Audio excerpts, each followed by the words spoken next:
నమస్కారం రఘురామకృష్ణ గారు. నమస్తే అంజీ గారు. ఈ పుష్ప విషయంలో ఈ సిచ్యువేషన్ ఈజ్ టోటలీ డిఫరెంట్. పుష్పాది ఇటువంటి సంఘటనలు ఎన్నో జరిగినాయి గతంలో. ఒక హీరో మీటింగులు పెట్టినప్పుడు, లేకపోతే ఒక పొలిటికల్ పార్టీ మీటింగులు పెట్టినప్పుడు, ఆ పార్టీలకు వచ్చేవాళ్ళు, ఆ పార్టీల నుంచి వెళ్ళేటప్పుడు ఎన్నోసార్లు ఎంతోమంది అభిమానులు చనిపోయారు. ఇలా మీరు పలానా నువ్వు ఒక హీరోని, నువ్వు ఫంక్షన్కి వెళ్తే అక్కడ ఎవరైనా చచ్చిపోతే నీ మీద కేసు పెడతారా అని చెప్పి ముందే చెప్తే అసలు ఇటువంటి ఫంక్షన్లే జరగవు. ఎవరు తీసుకుంటారంటే రిస్క్? అసలు అనుమతి లేదనేది ప్రధానంగా వాళ్ళు మాట్లాడుతుందండి. మిగతాది ఏంగా మీరు అన్నదా అనుమతి అడిగాము అని వాళ్ళు అంటున్నారండి. సభలకు అనుమతి ఇచ్చిన సభల్లో ఇలాంటి ఇన్సిడెంట్ జరిగితే పోలీసుని అరెస్ట్ చేస్తారా మీరు? Good question. ఓకే, చేస్తారా? ఓకే, అనుమతి ఇచ్చారండి, స్టిల్ ఆ స్టాంపీడ్ అయ్యింది అనుకోండి, రైట్. ఇక్కడ ఇవ్వలేదంటున్నారు. ఒకవేళ ఇచ్చి ఉంటే చాలా సినిమా 100 రోజుల ఫంక్షన్లకో లేకపోతే ప్రీ రిలీజ్ ఈవెంట్లని పెడుతున్నారు, అనుమతిస్తారు, పోలీసులు వెళ్తారు. కరెక్ట్. ఎవరైనా చనిపోతే పోలీసు మీద పెడతారా కేసు? పెట్టరు కదా. సో నా పాయింట్ అక్కడ ఏంటంటే, సినిమా ప్రొడ్యూసర్ కానీ ఆర్ ఫంక్షన్ సంధ్యాలో పెట్టాలనుకున్న, ఒకవేళ సంధ్యా థియేటర్ అనుకున్నారనుకోండి, బన్నీకి నేను అక్కడికి రావాలంటే నాకు ఈ క్లియరెన్స్లు ఉన్నాయా అని ఇప్పుడు పిలిస్తే అడుగుతాడు అర్జున్, గ్యారంటీగా. ఇప్పుడు అడుగుతాడు. అడగాలి అని అతనికి ఎలా తెలుస్తుందండి? రైట్. నీకు ఆ పోలీస్ క్లియరెన్స్ ఉందా? ఎవడో కీడు ఊహించి వెళ్ళవు. అవును. ఇప్పుడు ఒక వ్యక్తి ఓ పని మీద వెళ్తాడండి, రోడ్డు యాక్సిడెంట్ అయ్యి చచ్చిపోతాడండి. అంటే అతను చచ్చిపోతాడు అని వెళ్ళడు కదా. అవును. చావడానికైనా వెళ్ళలేదు కదా, అతను పని మీద వెళ్ళాడు, యాక్సిడెంట్ అయింది.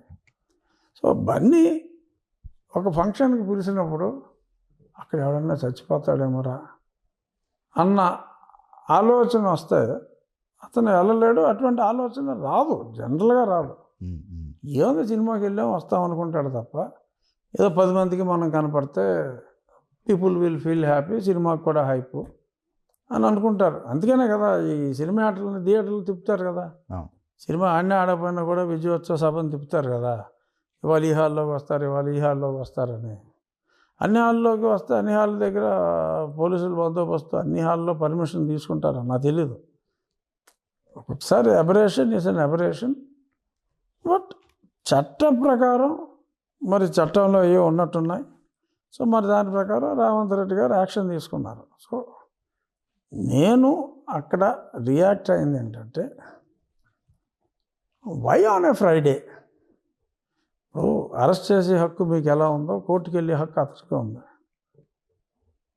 ఈ ఫ్రైడే కల్చర్ కరెక్ట్ కాదు అని చెప్పి నేను మాట్లాడాను. నన్ను కూడా ఫ్రైడే అరెస్ట్ చేసి తీసుకుపోయారు.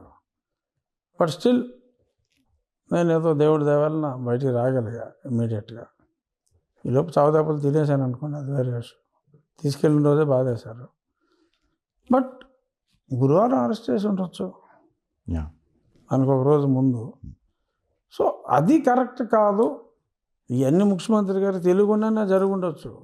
నేను రేవంత్ రెడ్డి గారి మీద నేనేం కామెంట్ చేయలే. కానీ పోలీసు ఒకటి పని పోలీస్ చేస్తాడు. ముఖ్యమంత్రి చెప్తేనే పోలీసు పని చేస్తారని అనుకునే అంత పిచ్చోను కాదు నేను. I did not comment on Revanth, but I said police, they got time to arrest on a Thursday. లక్కీగా కోర్టు స్పందించింది, బెయిల్ ఇచ్చింది. బట్ అదర్వైజ్ ఇంకెవడో సినిమా యాక్టర్ అన్నాడు ఊళ్ళోకి రాడండి. ఇలాగా శిక్షించడం మొదలు పెడతాడు. అదే నిజంగా అతను ఎవరినో కొట్టాడు,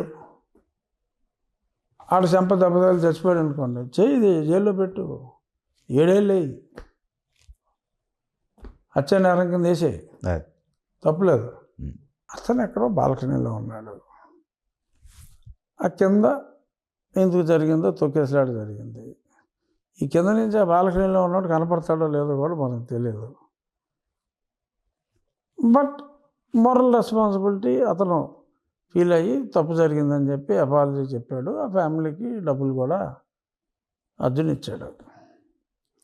ఇచ్చిన తర్వాత అంటే అఫ్కోర్స్ ఏ పొలిటీషియన్ ఎవడో మాట్లాడాల కారణాలు నాకు తెలియదు. బట్ నాకేంటంటే బన్నీ నాకు ఎప్పటి నుంచో తెలుసు. అతి మర్యాదస్తుడు, పొలైట్ గై, మంచివాడు. ఎప్పుడు కూడా అంటే నాకు వాళ్ళ మదర్ తెలుసు, అరవింద్ నేను చాలా క్లోజు. సో నాకు అతను మంచివాడని తెలుసు, సౌమ్యుడు స్నేహపాత్రుడు అని తెలుసు. అది తెలిసినప్పుడు తెలిసిన వ్యక్తిగా నోరు మూసుకు కూర్చుంటే నేను మనిషినే కాదు. అందుకని నేను అరెస్ట్ చేయటం కరెక్ట్ కాదు. 100% ఆ ఇష్యూలో ఖచ్చితంగా బెయిల్ వస్తుందన్న ఐడియా నాకు ఉంది. డెఫినెట్గా ఈ విల్ గెట్ బెయిల్, ఈ విల్ కమ్ అవుట్ అని చెప్పి నేను మీడియాకి రిలీజ్ చేశాను. అవును. మోరార్లెస్ నేను ఎక్స్పెక్ట్ చేసినట్టే అదే రోజు బెయిల్ వచ్చింది. కాకపోతే నెక్స్ట్ డే రిలీజ్ అవ్వాల్సి వచ్చింది చెంచల్గూడ నుంచి. ఆ రోజు నైట్ కోర్టు ఆర్డర్ టైంకి చేరలేదని, రాత్రి బాగా లేట్గా వచ్చిందని చెప్పి మార్నింగ్ రిలీజ్ చేశారు. ఓకే.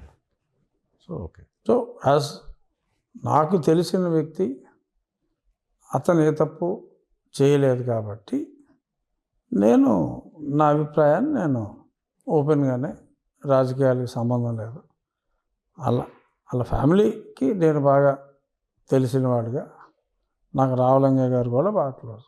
ఓకే. పైగా నా పార్లమెంట్ అండి కదా. ఓకే. అవును, మా పాలకులు కరెక్టే. అవును, ప్రీవియస్, ఇప్పుడు కాదు. ప్రీవియస్ అదేలే అవ్వచ్చు, రేపు ఫ్యూచర్ కూడా అవ్వచ్చు.